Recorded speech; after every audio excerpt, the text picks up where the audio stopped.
আজকের পড়া 21 পৃষ্ঠা 5 নং, 22 পৃষ্ঠা 6 নং।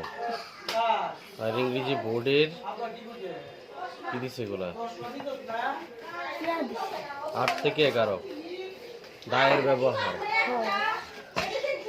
দায়ের ব্যবহার তোমার এটা গীতে এটা না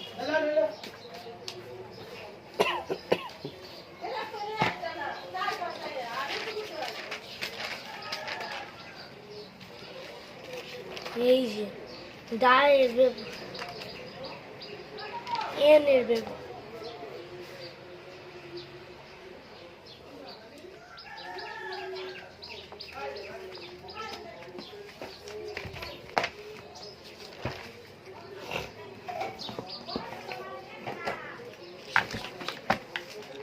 তো গত ক্লাসে আমাদের আর্টিকেলের আলোচনা হয়েছিল, আজকে আর্টিকেলের ফাইনাল আলোচনা করব। আর্টিকেল হইল পদাশ্রিত নির্দেশক। আর্টিকেল কি? পদাশ্রিত নির্দেশক। পদাশ্রিত নির্দেশক সাধারণত নাউনকে নির্দিষ্ট বা অনির্দিষ্ট করে বোঝাতে আর্টিকেলটা আমরা ব্যবহার করি। কি করতে? একটা নাউনকে, নাউন বলতে বোঝাইতেছে কোনো কিছুর নাম বা কোনো বস্তুর নাম বা কোনো প্রাণীর নাম বা কোনো জিনিসের নাম, মানে যে কোনো নামকে বুঝাইতে আমরা নাউন ব্যবহার করি। নাউনই হইল নাম, নাউনই হইল নাম। আচ্ছা, তো এই নাউনটাকে আমরা যদি নির্দিষ্ট করি, কি করি? নির্দিষ্ট করি বা অনির্দিষ্ট করি, এই দুই জিনিসটাকে বুঝাইতে আমরা আর্টিকেলটাকে ব্যবহার করি। কি ব্যবহার করি? আর্টিকেল ব্যবহার করি। ধরো এখানে যদি আমি বলি এখানে কয়টা কলম? একটা। তাহলে এই একটা কলম কি নির্দিষ্ট নাকি অনির্দিষ্ট? নির্দিষ্ট। নির্দিষ্ট করে আমি বুঝাইলাম যে একটা কলম। এখন যদি এখানে আরো 4-5টা কলম থাকতো, তখনও যদি আমি বলতাম এখান থেকে একটা কলম নাও, তখনও ওই ক্ষেত্রে এটা হয়তো কি নির্দিষ্ট। এটা কি হইতো? একটা করে নাও, এটা বুঝাইছে নির্দিষ্ট। হ্যাঁ, নির্দিষ্ট করে বুঝাইছে। মানে কোন জিনিসকে আমরা নির্দিষ্ট করব বা অনির্দিষ্ট করব, ওই জিনিসটার জন্য আমরা কি ব্যবহার করব? আর্টিকেল ব্যবহার করব। আর্টিকেলের আরেকটা সংজ্ঞা আছে, এ, এন এবং দা কে আর্টিকেল ব্যবহার করা বলা হয়। এ, এন এবং দা এর ব্যবহারকে আর্টিকেল বলা হয়। আর্টিকেল মূলত হচ্ছে দুই প্রকার। আর্টিকেল কয় প্রকার? দুই প্রকার। একটা হচ্ছে ইনডিফিনিট, আরেকটা হচ্ছে ডেফিনিট। ইনডিফিনিট মানে হচ্ছে অনির্দিষ্ট, ইনডিফিনিট মানে কি? অনির্দিষ্ট। আর ডেফিনিট মানে হচ্ছে নির্দিষ্ট। ডেফিনিট মানে কি? নির্দিষ্ট। ইনডিফিনিটে হচ্ছে যে আর্টিকেলগুলা নির্দিষ্টভাবে ব্যক্তি বা বস্তু নির্দেশ করে না এবং সিঙ্গুলার কাউন্টেবল নাউনের পূর্বে বসে, তাকে ইনডিফিনিট আর্টিকেল বলে। এই সকল আর্টিকেলের ক্ষেত্রে আমরা এ এবং এন ব্যবহার করি। এই সকল আর্টিকেলের ক্ষেত্রে আমরা কি ব্যবহার করি? এ এবং এন। এ শব্দের অর্থ একটি, এন শব্দের অর্থ একটি বা একটা বা একজন। এই সকল ক্ষেত্রে আমরা ব্যবহার করি। আচ্ছা, এখন এখানে একটা কথা বলছে singular countable noun. Singular countable noun বলতে কি বুঝাইতেছে? সাধারণত কাউন্টেবল মানে কি? গণনা। কাউন্ট মানে কি? গণনা। আর কাউন্টেবল মানে হচ্ছে গণনা করা যায়। আচ্ছা, সিঙ্গুলার কাউন্টেবল নাউন হচ্ছে গণনা করা যায় এমন একবাচক নাম বিশেষ্য, এমন একবাচক নাম বিশেষ্য। এই সকল কি ওয়ার্ডের পূর্বে আমরা কি ব্যবহার করি? ইনডিফিনিট আর্টিকেল ব্যবহার করি। বিশেষ করে আমরা যখন কনসোনেন্ট ব্যবহার করি, কনসোনেন্ট ওয়ার্ড থাকে তখন আমরা এ ব্যবহার করি, যখন ভাওয়েল থাকে তখন আমরা কি এন ব্যবহার করি। ডেফিনিট আর্টিকেলের ক্ষেত্রে যে আর্টিকেলটা নির্দিষ্ট কোনো ব্যক্তি বা বস্তুকে বোঝাতে ব্যবহৃত হয়, তখন আমরা ডেফিনিট আর্টিকেল ব্যবহার করি। ডেফিনিট আর্টিকেলের ক্ষেত্রে আমরা ব্যবহার করি দা। ডেফিনিট আর্টিকেলের ক্ষেত্রে আমরা কি ব্যবহার করি? দা ব্যবহার করি। দা হলো শুধুমাত্র ডেফিনিট আর্টিকেল। দা এর বাংলা অর্থ আসে টি, টা, খানা, খানি, এরকম। আমরা সর্বপ্রথম আলোচনা করব ইনডিফিনিট আর্টিকেলের। ইনডিফিনিট আর্টিকেলের এ, এন এর ব্যবহার, এ এবং এন এর ব্যবহার। দেখো, শব্দের শুরুতে কনসোনেন্ট সাউন্ড থাকলে এর পূর্বে এ বসে। এর পূর্বে কি বসে? এ বসে। গত ক্লাসে আলোচনার সময় আমি বলছিলাম এ বয়, এ পেন, এ হাউস, এগুলো হচ্ছে কি? এগুলো হচ্ছে কনসোনেন্ট সাউন্ড। যেমন হাউসের প্রথম অক্ষরটা হচ্ছে কি? এইচ। এইচ হলো কনসোনেন্ট। বয়ের প্রথম অক্ষর কি? বি। বি হচ্ছে একটা কনসোনেন্ট। পেনের পি প্রথম অক্ষর, পি হচ্ছে একটা কনসোনেন্ট। যদি ও থাকতো তাহলে এটা ভাওয়েল হইতো, যদি ই থাকতো ভাওয়েল হইতো। কারণ আমরা জানি 21টা ওয়ার্ড হচ্ছে বা 21টা অ্যালফাবেট হচ্ছে কনসোনেন্ট, হুম। আর 5টা ওয়ার্ড হচ্ছে সরি বা- 5টা অ্যালফাবেট হচ্ছে ভাওয়েল। ভাওয়েল 5টা অ্যালফাবেটের মধ্যে A E I O U, A E I O U, এই 5টা হচ্ছে কি ভাওয়েল। ভাওয়েল আর বাকি যে অ্যালফাবেট গুলো আছে এই এগুলো অ্যালফাবেট গুলো consonant। হচ্ছে কনসোনেন্ট। আচ্ছা, এখন শব্দের শুরুতে যদি ভাওয়েল সাউন্ড থাকে তাহলে আমরা এন বসাবো, যেমন আওয়ার, আমব্রেলা, অ্যাপল, এগুলো কি পূর্বে কি আছে ভাওয়েল আছে। ভাওয়েল আছে যেমন অ্যাপলের পূর্বে প্রথম অ্যালফাবেট কি হবে এ। এ, আর হাওয়ারের এখন একটা ব্যতিক্রম এটা hour. Hour, H H। O U R, hour H H আছে। ও ইউ আর, কিন্তু এইচ তো কনসোনেন্ট, হুম। এস কনসোনেন্ট না, তাহলে এখানে এন কিভাবে বসলো? তখন আমরা বুঝবো এটাকে বাংলা উচ্চারণ দিয়ে। কি বুঝবো? বাংলা বাংলা উচ্চারণ দিয়ে। বাংলা উচ্চারণে যদি স্বরেয় বা সরায়া বা রস্যই বা দীর্ঘই বা রস্য এরকম যদি উচ্চারিত হয় তখন ওইটার ক্ষেত্রে আমরা এন বসাবো, হোক না অ্যালফাবেট কনসোনেন্ট। অ্যালফাবেট যদি কি কনসোনেন্টও হয়, হুম। বাংলা উচ্চারণ যদি স্বরেয় সরায়া মানে বাংলা স্বরবর্ণের মতো উচ্চারিত হয় তখন এর ক্ষেত্রে আমরা কি ব্যবহার করব? এন ব্যবহার N। করব। কি ব্যবহার করব? এন এন ব্যবহার করব। যেমন এখানে একটা উদাহরণ দেওয়া আছে, she work an hour, she work an hour hour, কিন্তু আওয়ারের উচ্চারণটা কি বাংলা স্বরবর্ণের মতো হচ্ছে, আ যদিও Sorry। এখানে ইংরেজিতে এইচ ও ইউ আর লেখা। এখানে এই শব্দটা প্রথম অ্যালফাবেট হচ্ছে এইচ, এইচ হচ্ছে একটা কনসোনেন্ট অ্যালফাবেট, কিন্তু আমরা জানি ভাওয়েল অ্যালফাবেট থাকলেই কেবল এন বসে। কিন্তু আমরা আরেকটা কি জানছি রুলস, এই রুলসটা হচ্ছে যদি বাংলা স্বরবর্ণের মতো উচ্চারিত হয়, যেমন তাহলে সরায়া উচ্চারিত হয়েছে, আওয়ারের সরাই সরায়া উচ্চারিত হয়েছে, এই জন্য আমরা এখানে কনসোনেন্টের কারণে এ না বসায়া আমরা এন সরায়া উচ্চারিত হওয়ার কারণে এখানে এন বসে ইনডেফিনিট আর্টিকেল এ বসাইছি, এন বসাইছি। এন। কি বসাইছি? এন। এন বসাইছি। বুঝছো তো এখন? হুম। আচ্ছা, কিছু কিছু স্প্রেসের পূর্বে এ বসে, কিছু কিছু স্প্রেসের পূর্বে কি বসে? এ এ বসে। ফ্রেস মানে হচ্ছে অনেকটা মানে কি বলা যায় এটাকে, বাগধারার মতো। কি?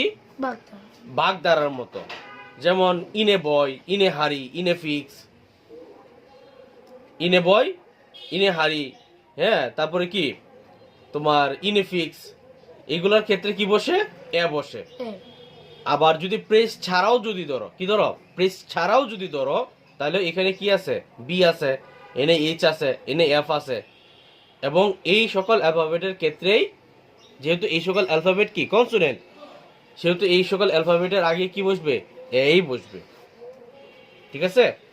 তারপর আসে সুপারলেটিভ। এর মোস্ট এর অর্থ যখন বেরি বা খুব বেশি অর্থাৎ অধিক অর্থে বোঝায় তখন দা না বসে এ বসে। কি বসে? এ দা না বসে কি বসে? এ বসে এ বসে। যেমন রিয়া ট্রাভেলস এ মোস্ট ইম্পর্টেন্ট প্লেস। আচ্ছা, এখন সুপারলেটিভ কি এটা আমাদের বুঝতে হবে না, এটা উপরে ক্লাসের পড়া, তোমাদের মনে হয় দেয় নাই। আচ্ছা, সুপারলেটিভ আসছে ডিগ্রি থাইকা। কি থেকে আসছে? ডিগ্রি ডিগ্রি থাইকা। আচ্ছা, ডিগ্রির যে ফর্মেশনটা আছে এটা 3 ভাগে ভাগ করছে। কি বা কয় ভাগে? 3 বার 3 ভাগে।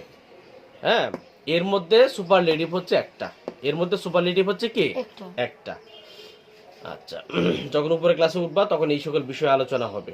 ডিগ্রি বিষয়ে আমি আলোচনায় যাব না, কারণ এখানে আলোচনা করতে গেলে এখন গোলায় যাইবা। আমি ডিগ্রিটা বুঝাই একটু। ডিগ্রির 3টা ফর্মের মধ্যে একটা ফর্মের নাম হচ্ছে সুপারলেটিভ। একটা ফর্মের নাম কি? Superlative superlative.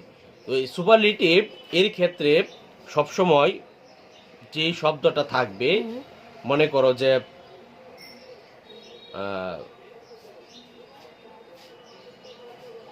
তোমরা বুঝাই দিই, না বুঝাইলে তুমি বুঝবা না। আসলে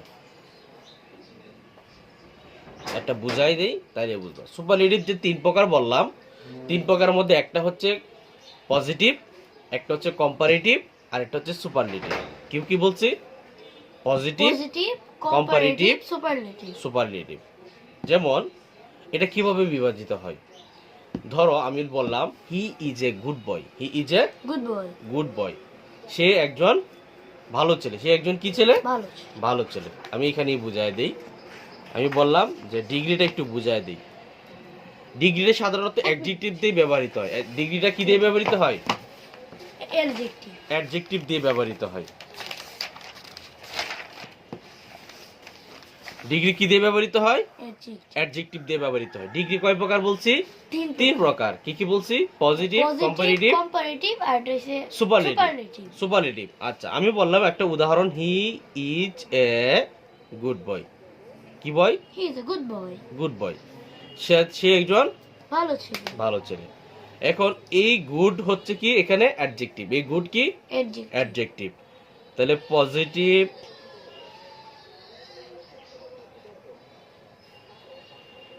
কম্পারেটিভ,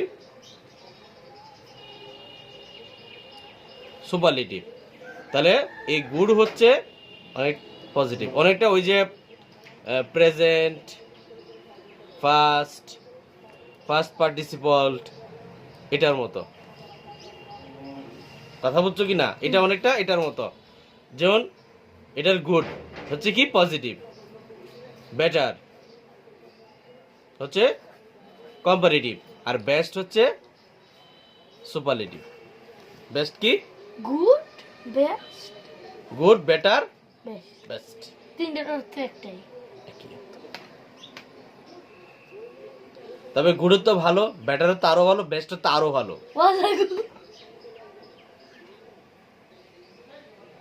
কথা বুঝছো কি না? এরকম যত অ্যাডজেক্টিভ আছে প্রত্যেকটি অ্যাডজেক্টিভের এরকম দুইটা করে আরো কি আছে? কম্পারেটিভ আছে এবং সুপারলেটিভ আছে। বুঝছো কিছু? তো এখানে যে আমরা যে শব্দটা ব্যবহার করছি মোস্ট, কি ব্যবহার করছি? এই যে MOST, মোস্ট। এই মোস্ট হচ্ছে একটা সুপারলেটিভ। মোস্ট কি? একটা সুপারলেটিভ। তো এই মোস্টের আগে সাধারণত দা বসে, কারণ সুপারলেটিভের ফর্মে এটা, সুপারলেটিভের রুলসে এটা, যে যদি কোনো সুপারলেটিভ আসে তার এর আগে কি বসাইতে হবে? দা। মানে বেস্টের আগে দা বসবে, বেস্টের আগে কি বসবে? দা বসবে। এটা দিতেই হবে, এটাই রুলস। ঠিক আছে? কিন্তু দেখা যায় কি অনেক সময় তোমার মোস্টের অর্থ যখন বেরি বা খুব বেশি অর্থাৎ অধিক অর্থে বোঝায়, তখন এখানে দা না বসায় আমরা কি বসাই? এ বসাই। তখন এটা আর্টিকেলে চলে যায়। কিন্তু কিসে চলে যায়? আর্টিকেলে চলে যায়। এর জন্য আমরা রিয়া ট্রাভেলস এর মোস্ট ইম্পর্টেন্ট প্লেস, আমরা তখন এভাবে এটাকে প্রকাশ করি, দা না বসায়া। ঠিক আছে?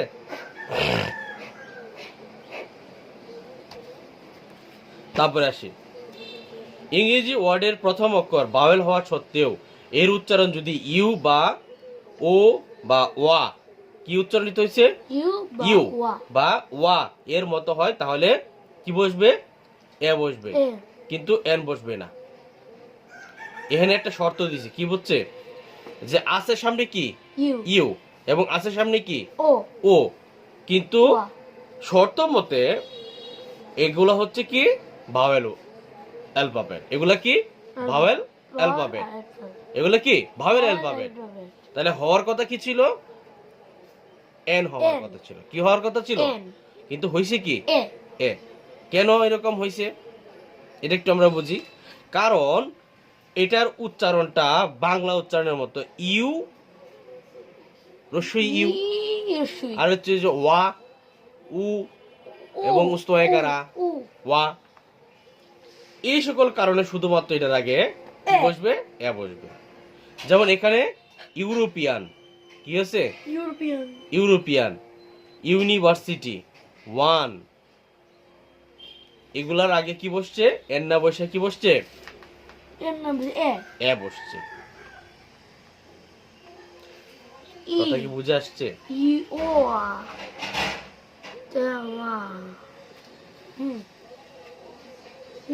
বুঝছো?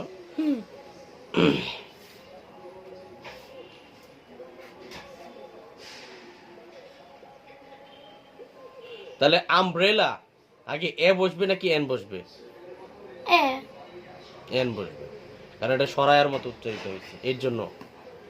ইউ কেবল এই দুইটা, আমব্রেলা হ্যাঁ কেবল এই দুইটাই হলো শর্ত, ওয়া এবং ইউ, ওয়া এবং ইউ ইউ। সম্মানিত ব্যক্তিকে কিংবা অপরিচিত ব্যক্তিকে বোঝাতে এ বসে, যেমন a poet mister Al Mahmud died. সম্মানিত ব্যক্তিকে অথবা অপরিচিত ব্যক্তিকে বোঝাতে কি বসে? এ বসে। এ নিম্নোক্ত শব্দগুলো সবসময় এ বসে, কেননা এরা পরিমাণ নির্দেশক বর্ণনা প্রদান করে, যেমন a few, A lot of, এগুলা। ঠিক আছে, হুম তারপর আসে পূর্ণ সংখ্যা বোঝাতে হালফের আগে এ বসে। পূর্ণ সংখ্যা বোঝাতে হালফের আগে কি বসে? এ এ বসে, যেমন two and a half, two and a half, half অর্ধেক। ভগ্নাংশ হ্যাঁ, তারপর আসে দায়ের ব্যবহার।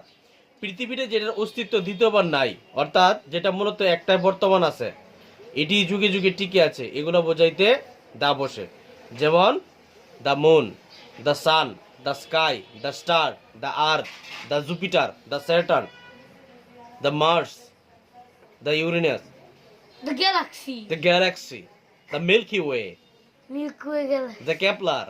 সবগুলাই কি পৃথিবীতে এটার টিকে দ্বিতীয় আছে। নাই, এর জন্য এটার আগে কি বসছে? দা বসছে। ডাল তারপর আসে সুপারলেটিভ ডিগ্রি এবং অর্ডিনারি নাম্বার আগে দা বসে। এই যে আসছে সুপারলেটিভ মিস্টার, সুপারলেটিভ ডিগ্রি এবং অর্ডিনারি নাম্বার আগে কি বসবে? দা বসবে। যেমন এই যে best, she is the best girl in the class, সে ক্লাসের সবচেয়ে ভালো সাথে ছাত্রী। না মায়ে, ছাত্রী ইংরেজি আছে না মেয়ে ইংরেজি আছে? মেন মেয়ে। You are the first one, you are the first one. হ্যাঁ, তুমি প্রথম। হ্যাঁ, তাহলে এই সকল আগে কি বসবে? দা দা বসবে। দা দা সমুদ্র, দ্বীপপুঞ্জ, পর্বত, দেশের প্লুরাল নাম্বার, দেশ প্লুরাল নাম, তারপরে হচ্ছে মরুভূমি অঞ্চল, এগুলোর আগে কি বসবে? দা দা বসবে। যেমন দা মেঘনা, মেগা দা আটলান্টিক, দা নেদারল্যান্ড, দা সাহারা, এগুলো আগে কি বসবে? ইদে দা দে বসবে। দে তারপর হচ্ছে অ্যাব্রিভিয়েশন। অ্যাব্রিভিয়েশন বুঝো? মানে যেটা ভাঙা যায়, যে সকল ওয়ার্ডের কি যায়? ভাঙন যায়, এগুলা কি বলা হয়? কি? অ্যাব্রিভিয়েশন অ্যাব্রিভিয়েশন এর মতো দেশের নামের আগেও কি দা বসবে, যেমন the USA, the UK the UK. USA মানে কি? United State State of America. America UK মানে United of United Kingdom Kingdom. কিন্তু জাপান, বাংলাদেশ, গ্রেট ব্রিটেন, এগুলোর আগে দা বসবে না। নো ঠিক আছে, শুধু অ্যাব্রিভিয়েশনের ক্ষেত্রে। আব্রি যা যা গণিত দাও, গণিত, সরি গণিত বলি, ইংরেজি ইংরেজি ইংরেজি ইংরেজি ইংরেজি আবার খাতা বলতো ইংরেজি কি পড়াতে দিছিলাম তোমারে? ওয়ান্ডা হ্যাঁ, পড়া শিখছো? কয়টা লেটার দিছিলাম? একটা, দুইটা, তিনটা লেটার দিছিলাম। তিনটা লেটার। কয়টা লেটার? তিনটা তাহলে পড়ছো না কে রে? হ্যাঁ, বড় বড়টা নিয়ে আসো, বড় বড়টা দ্রুত। পড়ো না কেন বলো? এটার জন্য আজকে তোমার শাস্তি হবে, তোমার কান ধরায়া উঠবস করাইতে হবে। তুমি স্কুলে যাও না এটা মানলাম, এর জন্য পড়া শিখবা না? এটা কোনো কথা?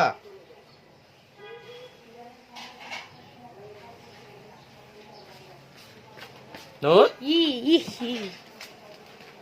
তুমি স্কুলে যাও না এটা মানলাম, এর জন্য তুমি পড়া শিখো না কেন তাহলে? কোচিং এর পড়া না, এটা তো কোনো অজুহাত না, এটা তো কোনো অজুহাত হইল না যে আমি কোচিং এর কারণে আমি পড়া শিখতে পারছি না। হ্যাঁ, এটা কোনো কথা? তোমার যে আমি এটা দিলাম, কোচিংতে দিলে তো ঠিকই শিখবা, আমি পড়া দিছি তাহলে শিখো নাই কেন? হ্যাঁ, কোচিং তো দিলে শিখতা না, হ্যাঁ তাইলে আমি দিছি শিখো নাই কেন? সময় বেশি আছে কোচিং না, এটা আবার আবার কি কথা বলো?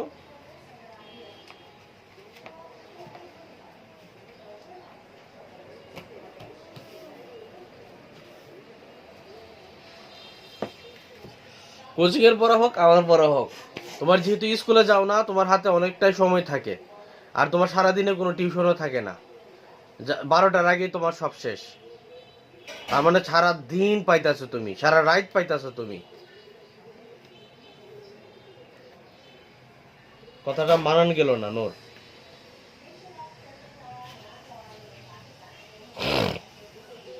দেখো এদিকে, look at the picture, ask and answer the following question in pairs A B C D. ঠিক আছে, A number, B number, C number এবং ডি নাম্বার। তো এখানে দুইটা কোয়েশ্চেন্স দিছে, কি দিছে? দুইটা কোয়েশ্চেন্স দিছে। What do you see in the picture? তুমি ছবিগুলোতে কি দেখতেছো? ছবিগুলোতে কি দেখতেছো? অর্থাৎ এ এর আনসার, বি এর আনসার, সি এর আনসার এবং ডি এর answer. Do you find anything common in all pictures? তুমি কি এই সবগুলো পিকচারে কোনো মানে মিলিত বিষয় পাইছো? এটাই তোমাকে মূলত বুঝাইতেছে। তো আমরা সবার আগে আমাদের যে টাস্ক 1 দিছে ওইটাকে আমরা একটু শেষ করব, দেখি আমরা কি সমাধান করতে পারি। আমাদের আজকে টপিক হচ্ছে ইউনিট 6 লেসন 1.1 পেজ নাম্বার 30।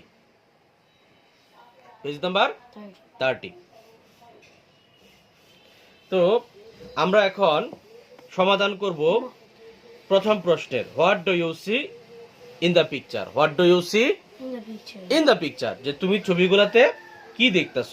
তাহলে আমরা প্রথম পিকচার নিয়ে একটু আলোচনা করি। দেখো, প্রথম পিকচারে আমরা দেখতেছি একজন লোক যার হাতে একটা বল্লম এবং তার কাঁধে একটা ঝুলি আছে। কি আছে?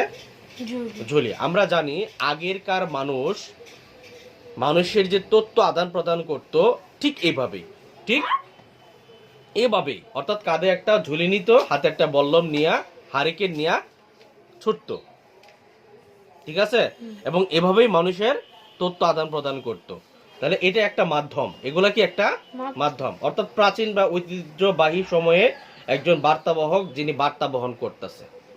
ঠিক আছে, তাহলে আমরা লিখতে পারি a runner or messenger carrying a message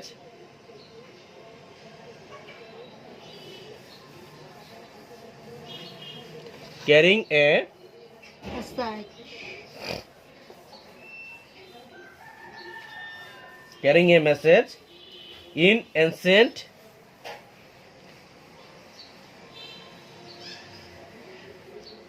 or traditional times. কি বললাম? a runner or messenger carrying a message in ancient or traditional times, মানে প্রাচীন বা ঐতিহ্যবাহী সময়ের একজন বার্তাবাহক যিনি বার্তা বহন কি করছেন। এনসেন্ট মানে হচ্ছে প্রাচীন, ট্রেডিশনাল মানে হচ্ছে ঐতিহ্যবাহী, মেসেঞ্জার মানে হচ্ছে বার্তাবাহক, বা রানার মানেও ছুটক বা বার্তাবাহক, ক্যারিং মানে বহন করা, মেসেজ মানে বার্তা, টাইমস মানে সময়। কথা বুঝছো? তারপরে আমরা পিকচার বিতে আসি। পিকচার বিতে আমরা দেখতাছি ঠিক আরেকজন লোক যার হাতে কোনো বল্লম নাই, কিন্তু তার হাতে একটা ব্যাগ আছে। কি আছে? এবং সে একজন মহিলাকে কিছু একটা দিতেছে। কি দিতেছে? মানে একটা চিঠি দিতেছে আর কি। আচ্ছা, যাই হোক, তার মানে এটা হচ্ছে কিছুদিন, কয়েক বছর আগের সময়, কয়েক বছর আগের সময়, যেটা কিনা আমরা দেখতাম যে যে এই যে হ্যাঁ চিঠি বিলাইতো, ডাক পিয়ন। কি বলা হইতো? ডাক পিয়ন। মানে এই যে কি জানি বলে, ডাকঘর। আমাদের ডাকঘর থেকে চিঠি আসে না, যেন আমাদের ডাকঘর কোথাও ওই যে ইয়ার দিকেই তো, বয়েজ স্কুলের সাথেই তো নাকি, এই হ্যাঁ পোস্ট অফিস আর কি বেটা, বুঝে না, ডাকঘর এটাই পোস্ট অফিস বা ডাকঘর। এই পোস্ট অফিস বা ডাকঘরে যারা নিয়োগ থাকতো তাদেরকে ডাক পিয়ন বলা হয়, মানে যারা চিঠি বিলায় আর কি। মানে একজন ডাক পিয়ন একজন নারীকে তার বাড়িতে আইসা কি করতেছে? চিঠি বিলি করতেছে। তাহলে এটাই হচ্ছে বিয়ের মূলত পার্ট। তাহলে এ postman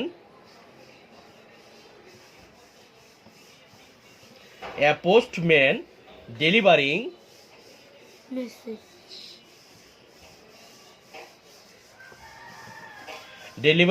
A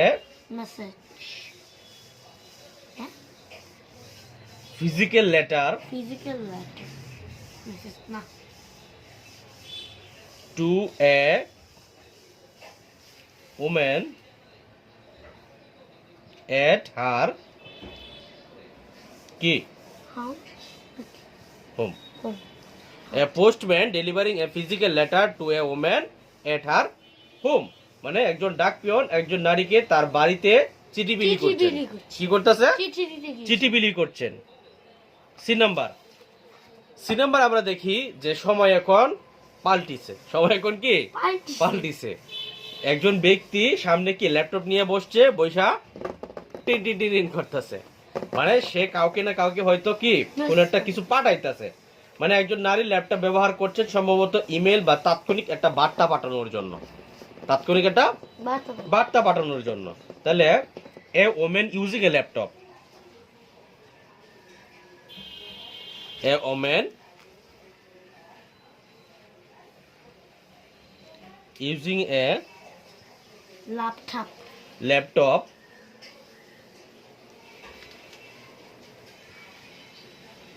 likely to send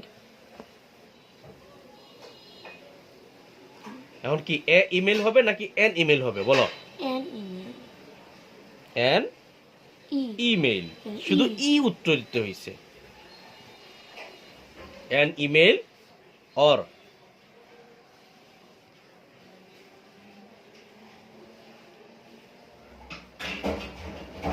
ইনস্ট্যান্টের আগে কি এ বসবে নাকি এন বসবে বলো? A.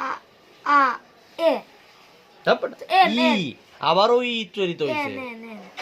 an email or an email or an instant or an instant message. A woman using a laptop, একজন নারী কি ব্যবহার করতেছে? ল্যাপটপ ব্যবহার করছে। ঠিক আছে, লাইকলি সম্ভবত টু সেন্ড অ্যান ইমেল, সম্ভবত কি একটা ইমেল অর অথবা অ্যান ইনস্ট্যান্ট মেসেজ তাৎক্ষণিক বার্তা পাঠানোর জন্য, তাৎক্ষণিক বার্তা পাঠানোর জন্য। তারপরে ডি নাম্বারে আসে, আবারও যুগ পাল্টাইছে, আবারও যুগ পাল্টাইছে। এখন কিরকম পাল্টাইছে? মোবাইল। এখন হচ্ছে আধুনিক ডিজিটাল যুগ, যেখানে স্মার্টফোন, টেক্সট মেসেজ, এখন ইমেলের আইকন দেখা যাইতেছে, কলিং এর আইকন, মেসেজের আইকন, ইমেলের আইকন, সবকিছু দেখতেছি না। এখন আরো আপডেট আছে, ল্যাপটপ লাগে পকেটের ভিত্তি থেকেই কি বলা মাত্রই কি ইমেল চলে যায়। তাহলে যুগ পাল্টিছে না এখন?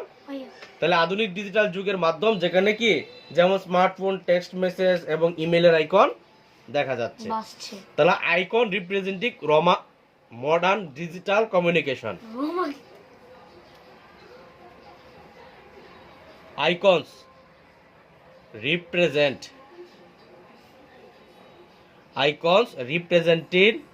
representing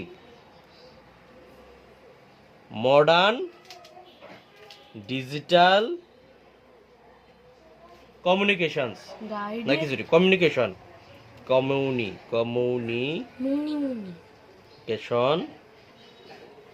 tools, এগুলো টুলস না?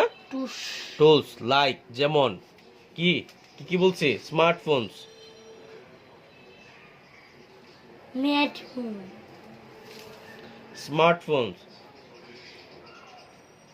টেক্সট মেসেজ এন্ড কি ইমেলস বুঝছো তো নাকি? এই চারটা বুঝছো? আচ্ছা, তাহলে প্রথম প্রশ্নের উত্তর পাইলাম। এটা কি প্রশ্ন?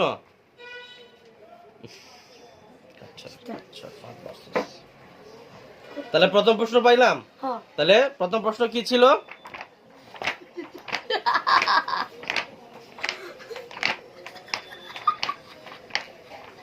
আচ্ছা রে,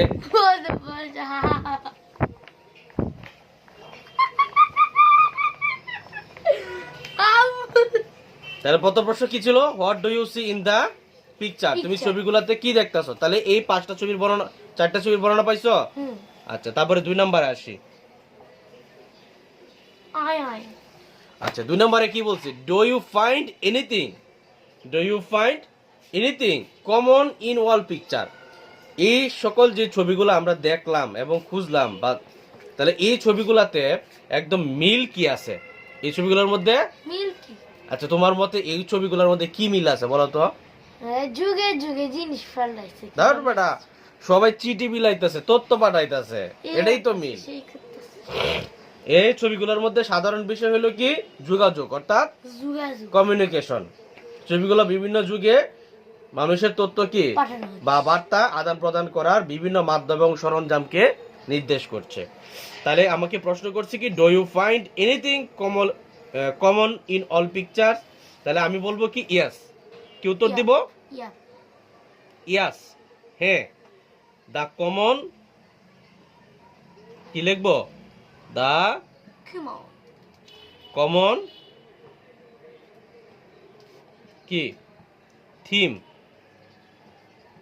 যেহেতু আমাকে কি বুঝাইছে এটা বলছে যে আমি বলবো যে ইয়েস দ্য কমন থিম, মানে কমন বিষয় হলো ইন অল পিকচার্স,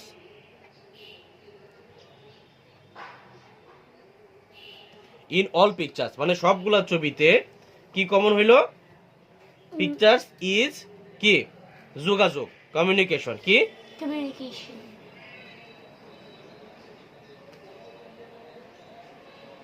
কমিউনিকেশন মানে কি যোগাযোগ। এখন এটা আমি আলোচনা করব। দে ওয়াল শো, তুমি যেটা বলছো দে ওয়াল শো, এই সবগুলা ছবি কি দেখায়? বার্তা পাঠানো। ডিফারেন্ট, বিভিন্ন পরিবর্তন। মাধ্যম মানে কি মেথডস। কি দেখাইতেছে? ডিফারেন্ট মেথডস মানে কি বিভিন্ন মাধ্যম এন্ড টুলস। এই যে যেমন হ্যাঁ বেটা বললাম এবং ঝুলি নিয়ে ধরছে, হ্যাঁ বেটা কি ব্যাগ নিয়ে, আরেকজন ল্যাপটপ নিয়ে, এখন কি মোবাইল। Wow. তাহলে এগুলা কি টুলস না? বিভিন্ন টুলস। এগুলা কি করতেছে তারা? ইউজ করে। কার দ্বারা ইউজ করতেছে? Humans, Humans. মানুষের কাছে। Man. কি পাঠাইতে? টু সেন্ড এন্ড রিসিভ, পাঠাইছে এবং গ্রহণ করছে কি ইনফরমেশন। Information. আর কি বলছি? Message, Message. বার্তা। একটা প্রশ্নের উত্তর এটা তো ছবির প্রশ্নের উত্তর, এটা তো দেওয়া নাই। মানে নতুন ছবি। অ্যাক্রস ডিফারেন্ট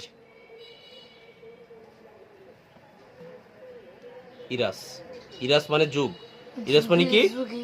যুগ, মানে যুগে যুগে এগুলা কি বিভিন্ন তথ্য এবং বার্তা কি বিভিন্ন উপায়ে আদান প্রদান। বিভিন্ন টুলস ব্যবহার করে মানুষের কাছে আদান প্রদান হয়েছে। কি হয়েছে?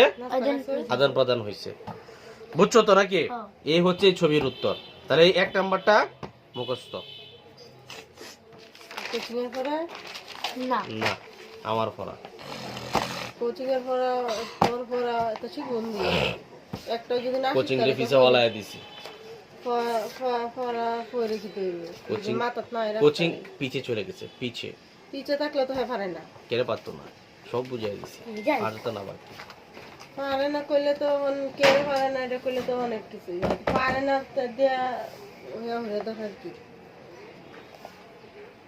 আমার আমি আগে পড়াইতেছি কারণ হইছে কোচিং তো বিস্তারিত বুঝায় আলোচনা করে। না হ্যাঁ বুঝে না কোচিং বুঝে না দেখে তো তোর আমি কই যে কোচিং এর পড়াটাই দেখ বেশি পড়ানির ভাই কোনো দরকার নাই মাথার যদি না তাহে না মাথা থাকতো না। তাহে না রে ভাই এর লাগে তো কষ্ট এখন সবাই যদি হারে দমকায় মারি কোনো উপকার হইব হ্যাঁ এটা পারে না হ্যাঁ আগে এত চাপ পাইছে না এখন এত চাপ পাইতেছে এটা হের লাগে বেশি হইতেছে এই যে কোচিং এর পড়া শেষ করেছি, এই যে এটি দায়ের তাও ব্যবহার বেশ বুঝাই কিনা দিলাম। অন্দরীয় কোচিং এর পড়াটি দেখে আরেকবার তারপরে ইউনিট 5 এর ওয়ার্ড দিছে, আর্টিকেল দিছে, আর্টিকেল তো পড়াইছে। এটি একবার করে দেখা যা আমি ইন্ডিয়ান লেজা দিছে। তোমার আরে বাহ। হইলো। তুমি এনে গেছো করে আর্টিকেল তো পড়াইছে, আর্টিকেল এই দিনও পড়াইছি, এর আগের দিনও পড়াইছি, আজকে আবার পড়াইছে আর্টিকেল এই পর্যন্ত 3 বার পড়ানো হয়েছে। তারপরে হচ্ছে ইউনিট 5 এর ওয়ার্ড তো হ্যার পুরাটা আমি বুঝাই দিছি, তো অনেকবার বুঝাইছি। কয়েকবার করে। ইউনিট 5 তো বেশি বড় না, একদম ছোট, তারপরে শব্দ লেটার। এত কোচিং বুঝে না, খালি লেহে বাসা তাইও খালি লেহে সারাদিন পরে। ইউনিট 5 এ কি সমস্যা আছে তোমার কোনো? তো কও তো চৌজত্ব কি? বাছাই করা। দেখছস? চৌজ পছন্দ করা। পছন্দ করা তো ক্লিনত্ব কি? পরিষ্কার করা। হ্যাপেন হ্যাপেন কি হয়েছে? কি গোটা। বটা। ঘটা ঘটা। বসে বলি গোটা। হেল্প সাহায্য করা। বোট। বোট মুকা। হ্যাঁ বোট কি? বোট। বোট বলছি না ভোট বলছি। বোট পরি বোট হইছে ইউনিয়ন। Vote union. আর ইউনিয়ন কি তাহলে? ইউনিয়ন আমার ইউনিয়ন। মতে তুই বেশি না যে হ্যাঁ এই কোচিং এ বারে বারে হ্যাঁ তো মাথার ভিতরে রাখতারে না, তখন আর চিল্লাই লিখিতে হইবে সাথে আর কইলে লিখিতে হইবে। ভাত খাইবি না চা খাইবি? সময় আছে, সময় তো শেষ করে আইছস। আইছস এই 10টা 10-এ। যায় তো 10টা দিন।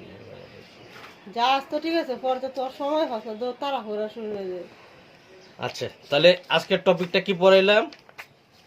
An email from Indonesia. An email from Indonesia. Indonesia. হ্যাঁ মানে ইন্দোনেশিয়া থেকে কি আছে? একটা ইমেল আসছে। ইমেল আইছে। যাই হোক, প্রথম আলোচনা হইলো, তারপরে যে ইন্দোনেশিয়ার ইমেলটা এখানে দেওয়া আছে, ঠিক আছে?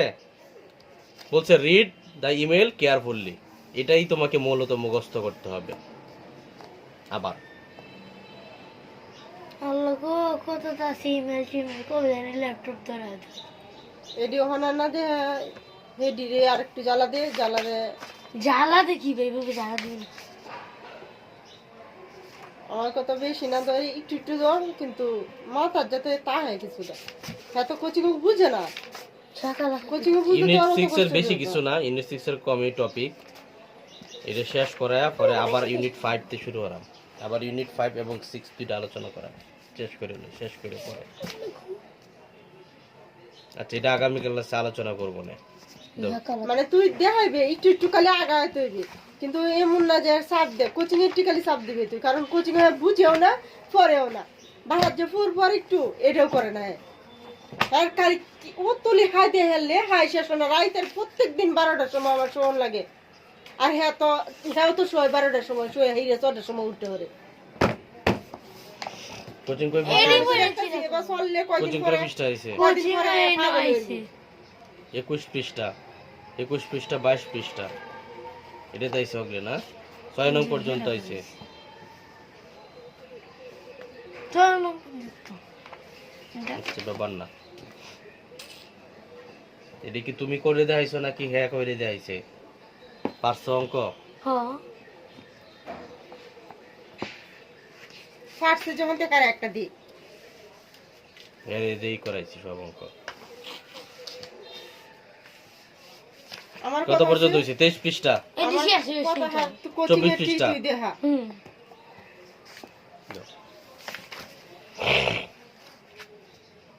দেখো আমার কথা আগ জানা ধরো নাই, তুই কোচিং এ ঠিক দেখা। হ্যাঁ কোচিং ও খালি তুললে আনে, হ্যাঁ পড়া পড়ে না। আরে হ্যাঁ একটা দে করতো, হ্যাঁ যখন বুঝছে যেটা বুঝছে দেখো এদিকে। ওইটাই করতো। কত পৃষ্ঠা? 24। সবুজ 11।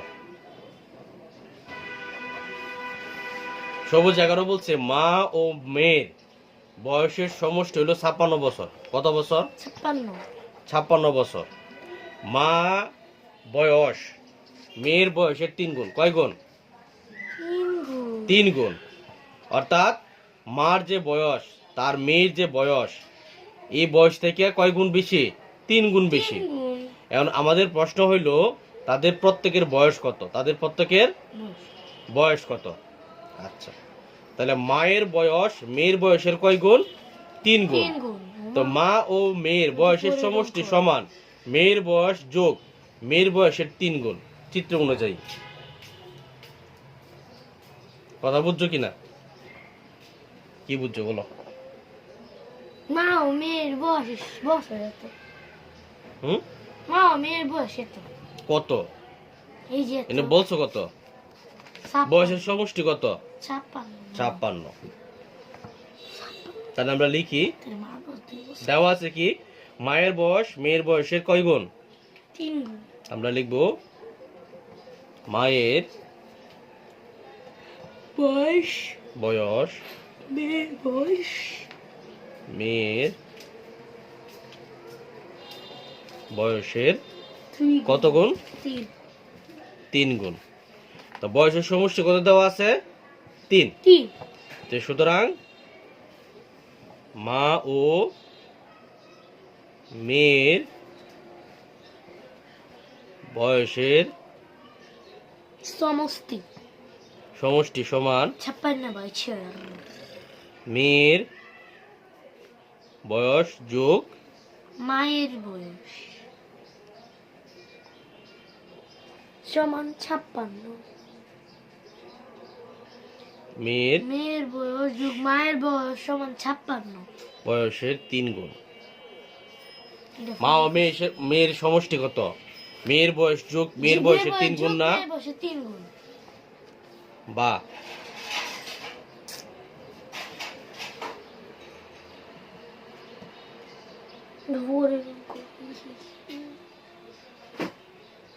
তাহলে মা ও মেয়ের বয়সের সমষ্টি কত? 56। 56 বছর। তাহলে লিখলাম 56 সমান মেয়ের বয়স আর এনে হচ্ছে মেয়ের বয়সের কত? 3 গুণ। তাহলে এনো মেয়ের বয়স এনো মেয়ের বয়স, তাহলে এই মেয়ের বয়স এবং এই মেয়ের বয়স অন কয় গুণ হয়েছে? 3 গুণ। 3 গুণ নাকি? তাহলে এনেও কি 3 গুণ মেয়ের বয়স, মেয়ের আবার বয়স। এনেও মেয়ের বয়স। মেয়ের বয়স। এনে যদি তাহলে শুধু মেয়ের বয়স আমরা কমন নেই, কথাটা একটু বুঝো, এনে যদি আমরা শুধু মেয়ের বয়সটা কমন নেই, কি লিখলাম? জিনিসটা বুঝবা না, কিন্তু আমি তোমার সহজে বুঝাই। কি লিখলাম? মেয়ের বয়স। মেয়ের বয়স।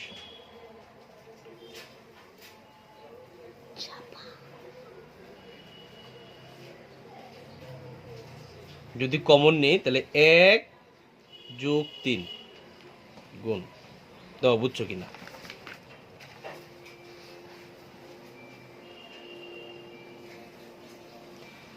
এখন যদি আমরা মেয়ের বয়স এটাকে গুণ করি, তাহলে মেয়ের বয়স গুণ 1, কি লিখলাম? মেয়ের বয়স গুণ 1। তাহলে মেয়ের বয়সকে যদি 1 দিয়ে গুণ করি তাহলে কি পাবো? মেয়ের বয়সই পাবো। মেয়ের বয়স। আমি আরো সহজভাবে বুঝাই। ধরো আমি লিখলাম ক গুণ 1 সমান কি? ক এ সরি কই তো ক। ক গুণ 1 মানে ক ক একে ক মেয়ের বয়স সমান যদি ক ধরি, মেয়ের বয়স সমান কি ধরলাম? কোয়া ক ধরছি, তাহলে ক গুণ 1 মানে ক মানে কি? ক। মেয়ের বয়স মানে কি? মেয়ের বয়স। মেয়ের বয়স। এখানেও ঠিক এমনটাই লিখছি আমি। মেয়ের বয়সকে যদি আমি ক ধরি, কি ধরছি? কোয়া ক ধরছি, তাহলে এনো মেয়ের বয়স এনো মেয়ের বয়স, দুইটা মেয়ের বয়স না? তাহলে ক 3 গুণ আর এনে শুধু ক, তাহলে ক যোগ ক 3 গুণ, ক যোগ কোয়া 3 ক 3 গুণ। আমি কি লিখলাম? এদিকে দেখো আবার কি লিখলাম? ক যোগ কোয়া 3 গুণ। ক 3 গুণ। তাহলে এনে দুইটা ক আছে না? তাহলে একটা ক কি কমন নেওয়া যায় না? তাহলে ক যদি একটা কমন নেই তাহলে 1 যোগ 3 গুণ, এভাবে লেখা যায় না? এখন যদি আমরা ক দিয়ে গুণ করি, ক গুণ 1 যোগ ক গুণ 3 গুণ, তাহলে কি পাবো? ক যোগ তারপর হয়েছে গা তোমার হ্যাঁ 3 ক গুণ, এরকম পাবো না আমি? এখানেও কর জায়গা এখন যদি আমি কি লাগাইলাম? মেয়ের বয়স লাগাইছি। মেয়ের বয়স। কি লাগাইছি? মেয়ের বয়স। মেয়ের বয়স লাগাইছি। মিলে বুঝছো তো নাকি? হুম বা 56 সমান মেয়ের বয়স 4 গুণ। কত গুণ? 4 গুণ। 4 গুণ। মেয়ের বয়স কি? 4 গুণ। 4 গুণ। তাহলে এখানে মেয়ের বয়স কত গুণ আছে? 4 গুণ। 4 গুণ মানে কি? ভাঙ্গে ভাঙ্গে তোমারে বুঝায়। মেয়ের বয়স গুণ 4 না? হ্যাঁ 4 গুণ মানে কি? গুণ 4, এটাই তো। এটা কি আমি প্রতীকে লিখলাম আর কি। তাইলে 4 যেহেতু গুণে আছে, 4 কি আছে? গুণ। গুণ আছে, তাহলে এদিক দিয়ে আসলে কি হবে? ভাগ। ভাগ হবে না? তাহলে আমি ধরো এই কথাটাকে এদিক দিলাম, 56কে এদিক দিয়ে নিয়ে গেলাম। দেখো তাহলে মেয়ের বয়স গুণ 4 সমান 56, একই তো কথা নাকি? বা মেয়ের বয়স সমান 56 ভাগ 4, বুঝছো? বা মেয়ের বয়স 4 নাম্বার তো বলো। 4 কে 4 7 8 3 4 12 4 এটা 4 দশে তো 40ই হয়। পরে 4 11 4 11 44 4 12 48 48, 4 13 4 13 39 জানি 3 4 4 13 49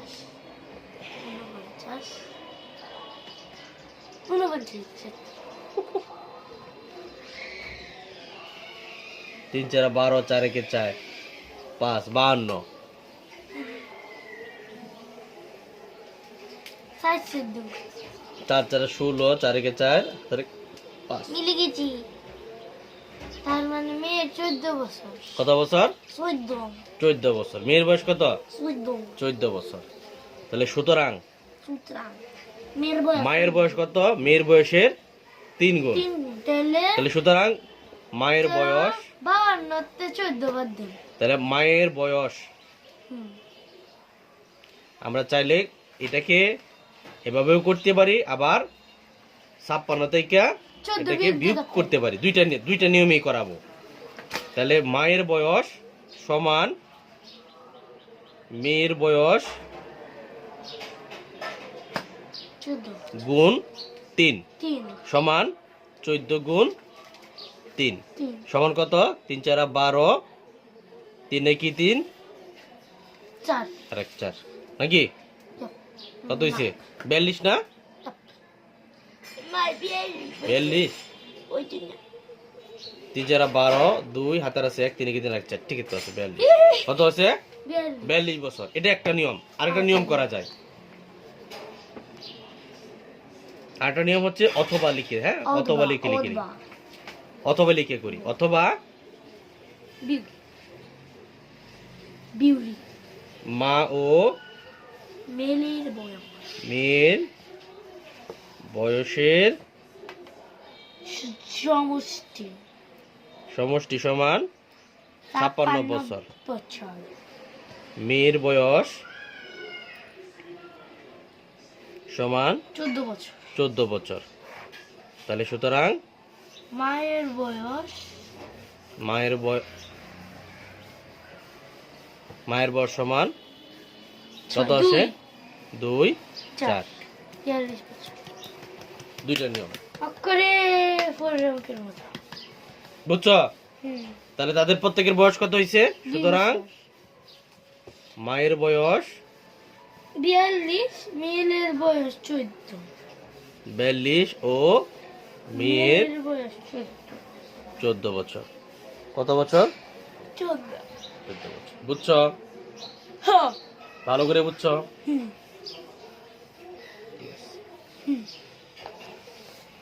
তারপরের অঙ্ক দেখো। তারপরেই বলছি কি, পলি এবং রাজন একত্রে তারা 18,650 টাকা আছে। একত্রে কয় টাকা আছে? 18,650 টাকা আছে। রাজন পলির 1680 টাকা কম আছে। রাজন অপেক্ষা পলির কত টাকা কম আছে? 1680 টাকা কম আছে। পলি এবং রাজনের প্রত্যেকের কাছে কত টাকা আছে? তাহলে তাদের মোট টাকা কত? 18,650। আচ্ছা, রাজন অপেক্ষা পলির কম আছে কত? 1680 টাকা কম আছে। এবং পলি এবং রাজনের প্রত্যেকের কাছে মোট কত টাকা আছে? আচ্ছা, তাহলে এইটাকে আমরা কি করলে অঙ্কটা মিলবে বলো? নাও, তুমি এখন আমাকে অঙ্কটা বুঝাবা। তাড়াতাড়ি বলো। এবং রাজনের একত্রে 18,650 টাকা আছে। হুম। রাজন অপেক্ষা পলি 1680 টাকা কম আছে। পলি এবং রাজনের প্রত্যেকের কত টাকা আছে? তাহলে এটা বলো। বিয়োগ করানো লাগবো।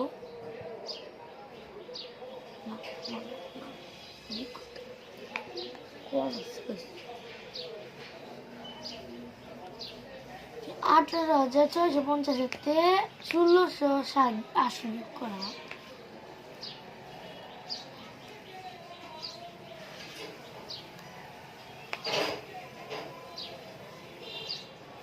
বলো বলো, তাড়াতাড়ি বলো, তাড়াতাড়ি। 18,650 টাকা রাজন ও পলির কাছে একত্র আছে। রাজন অপেক্ষা পলির 1680 টাকা কম আছে। পলি এবং রাজনের প্রত্যেকের কত টাকা আছে? তাহলে 18,650 থেকে 1680 বিয়োগ দেন। উত্তর রাজনের টাকা কিন্তু পলির কাছে 1600 টাকা কম আছে। তাহলে কম আছে। তাড়াতাড়ি তাড়াতাড়ি বলো, তাড়াতাড়ি, দ্রুত বলো। এটার লাগে এটা বিয়োগ করা। বিয়োগ করলে পরে যে উত্তরে বেড়ে রাজনের টাকা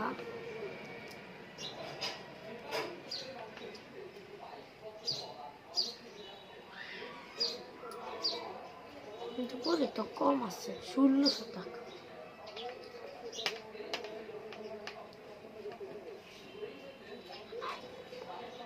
কম আছে।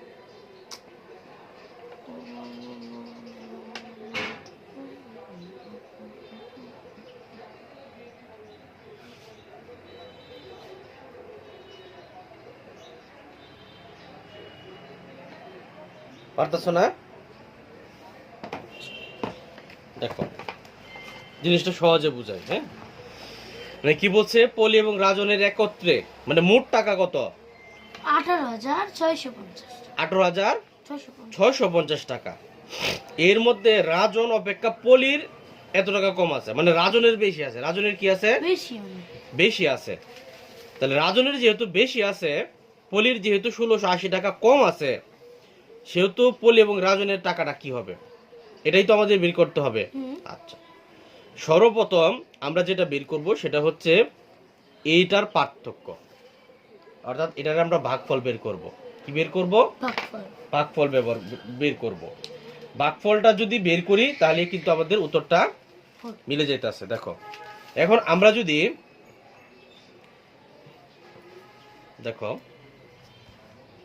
যদি লিখি, তাহলে আমরা আগে যদি রাজনের টাকাটা বের করি, ধরো আমরা লিখলাম লাল 3, লিখলাম লাল 3। যেহেতু আমাদের রাজন এবং পলির দুজনের টাকাই চাইছে, তা আমরা লিখবো রাজনের টাকা।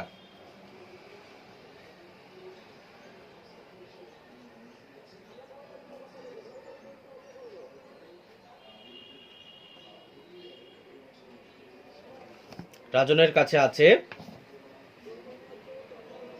যেহেতু রাজনের 1680 টাকা বেশি, 1680 টাকা কি বেশি না পলির থেকে? দেখি কিভাবে হয় কিনা। 18,650 ভাগ 2 ভাগ কত? 2 দিয়া যোগ করমু 1680 টাকা দিয়া। দেখি কিভাবে হয় কিনা।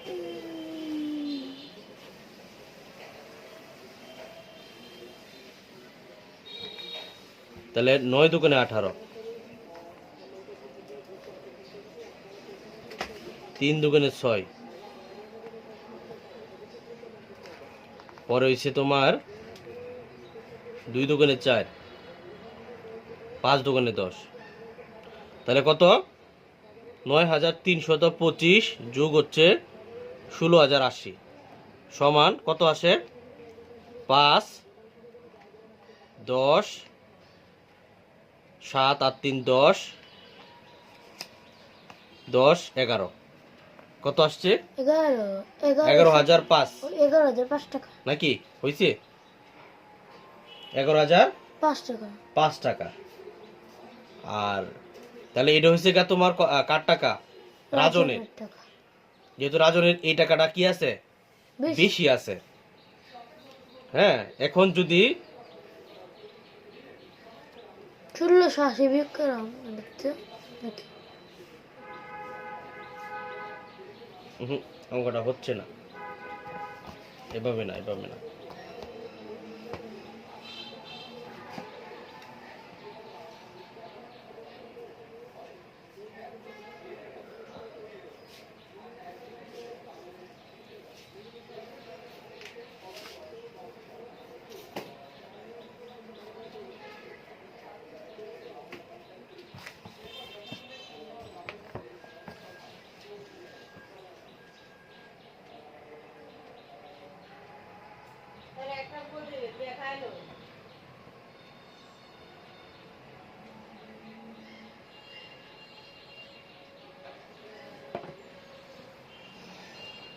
এটাকে আরেকটা নিয়মে করা যায়।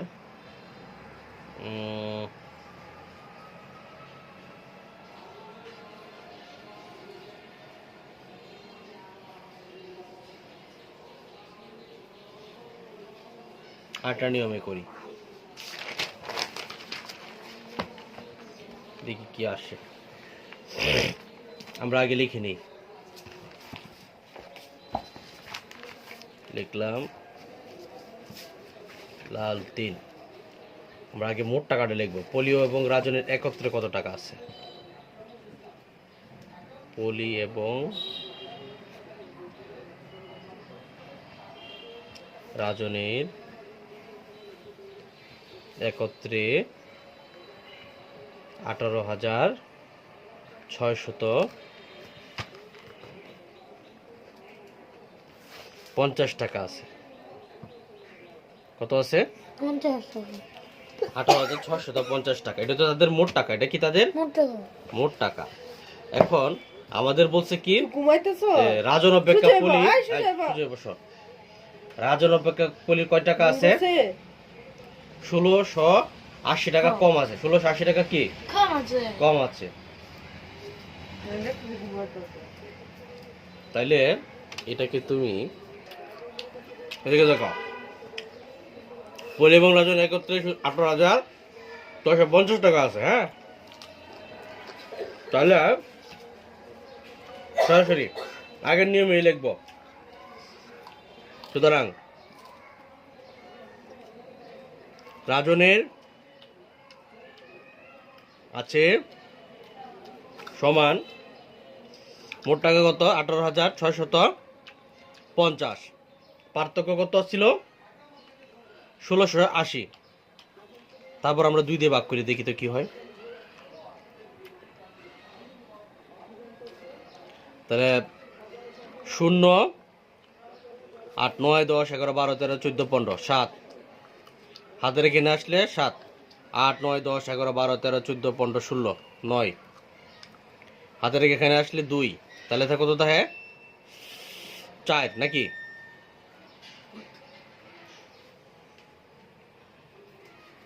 তাই না? মানে 1 আছে, 2 হলে 4 থাকবে না? 4 সরি 6।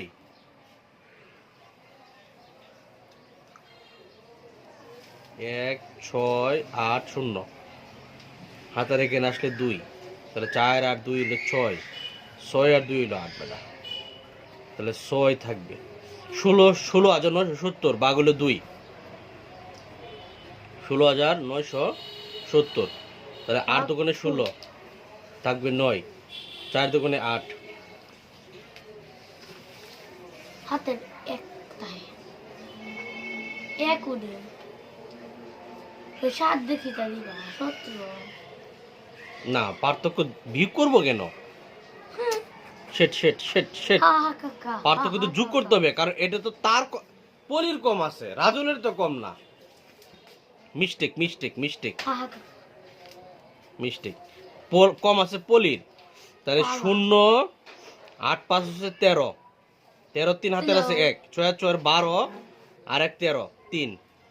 হ্যাঁ, তারপরে হচ্ছে 8 আর 1, 9 হাতের হয়েছে 10 আর হয়েছে 2 হয়েছে। ও হা বাঘ হয়েছে এখন 2। তাহলে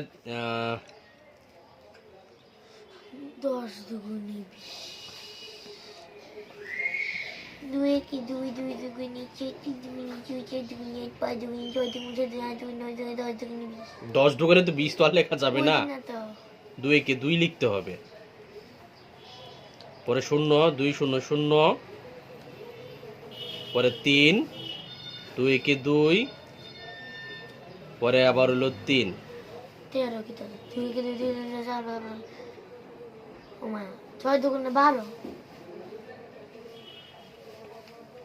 4 দুগুণে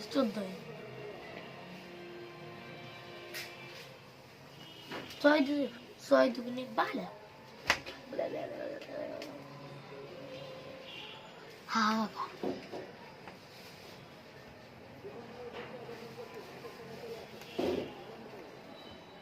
6 দুগুণে 12, 1 5 দুগুণে 10, 5 দেখায় না 10 0 তাহলে 0 10,165 টাকা। এটা হচ্ছে রাজনের কাছে আছে। এটা কার কাছে আছে? এই হা কাকারে গেলে রাজনের কাছে আছে। তাহলে পলির আছে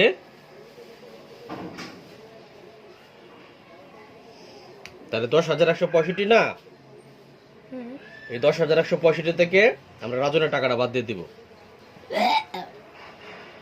বিয়োগ 1680 টাকা। কত টাকা? 1680। তাহলে 5 8 9 10 11 12 13 14 15 16 8, হাতে রেখে নিয়ে আসলে হয় 7 8 9 10 11 4, হাতে রেখে নিয়ে আসলে হয় কত? 2 2 3 4 5 6 7 8 9 10 8, তাহলে 8,485 টাকা এটা পলির আছে। দেখো আয় বেড়া এদিকে দেখো, কার বই দেখি তাহলে সুতরাং রাজনের কাছে আজে আছে 10 10,165 ও পলির কত? 8,485 টাকা। 485। এটাই উত্তর, বুঝছ? আচ্ছা, পরের অঙ্ক তুমি করো, ধরো।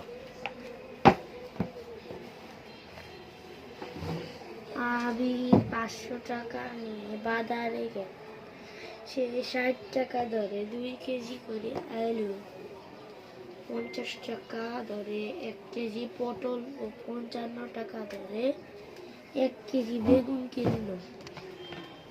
সে সবজির দোকানে জিনিসের দাম পরিশোধ করে সে 230 টাকা মাছ কিনল।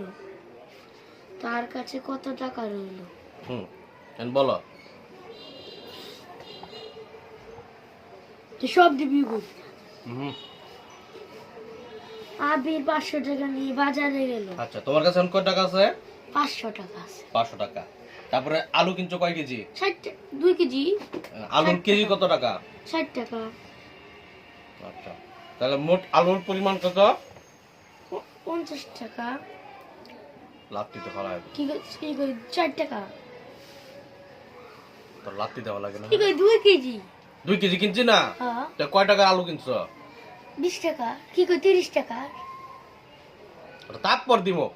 আলুর কেজি কত? 60 টাকা। 1 কেজির দাম 60 টাকা হলে 2 কেজির দাম কত? 120 টাকা। তাহলে এটা জিজ্ঞেস করছি। পরে আলু এই পটল কিনছো কয় কেজি? পটল কেজি 1 কেজি। 1 কেজির দাম কত? 1 কেজি 50 টাকা। 50 টাকা। পরে বেগুন কিনছো কয় কেজি? 1 কেজি। দাম কত? 55 টাকা। আচ্ছা, মাছ কিনছো কয় কেজি? 220 টাকা। 220 টাকার মাছ কিনছো হ্যাঁ। নাকি আরো কিছু আছে? না। এখন তোমার কি চাইছে? তার কাছে কত টাকা আছে? যা বলছো ততক্ষণ সব এবার সিরিয়ালি লেখো। কি? আমি ক্যামেরা দিছি না, তুমি লেখো হইন। সেটআপ করে আমি। হ্যাঁ বাবা।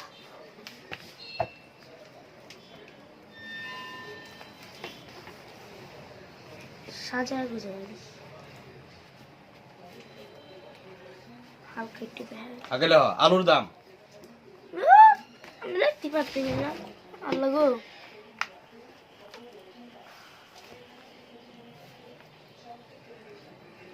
এই বেটা নাম্বার দেও, লাল চায়।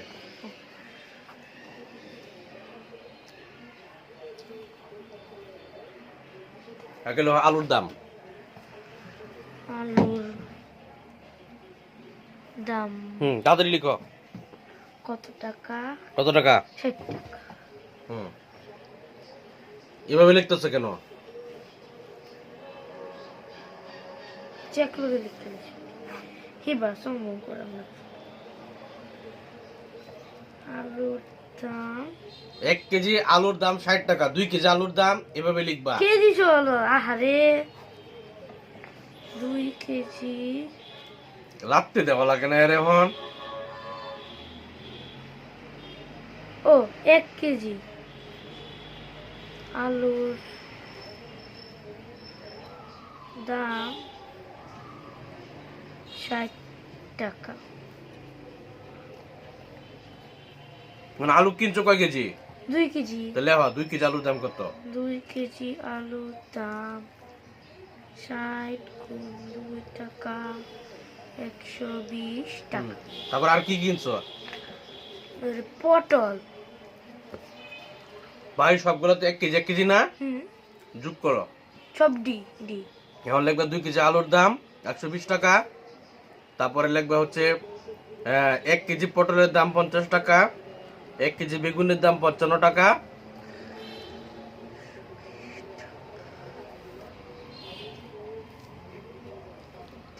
1 কেজি পটলের দাম কত টাকা? 50 টাকা। 1 কেজি বেগুনের দাম 55 টাকা। 55। এখন লেখো মোট সবজির দাম, টান দেও। সুতরাং মোট সবজির দাম সবজি দাম টাকা। হ্যাঁ মোট সবজি দাম যোগ করে সব দিক। 5 10 12 2 হাতের 1 2 1 2 225 টাকা। কত টাকা হইছে? 225। হ্যাঁ এখন তার মোট খরচ হইছে কত এটা বের করা। এখন লেখ যে পরে পৃষ্ঠে যাও। সে কি করছে? সবজির দোকানের জিনিসের দাম পরিশোধ কইরা সে কি করছে? মাছ কিনছে। কত টাকা? 220 টাকা। তাহলে লেখো মোট সবজির দাম, লিখো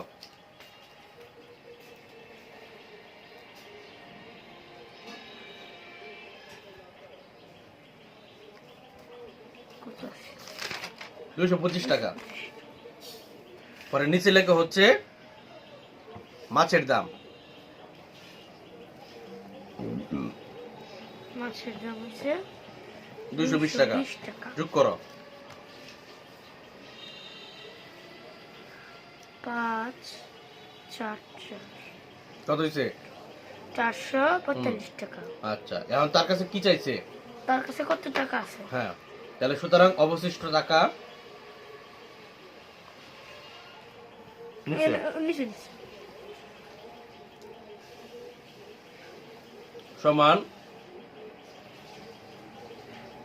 অবশিষ্ট অবশিষ্ট টাকা সমান বাজারে নিয়ে যাওয়া টাকা বিয়োগ মোট খরচ।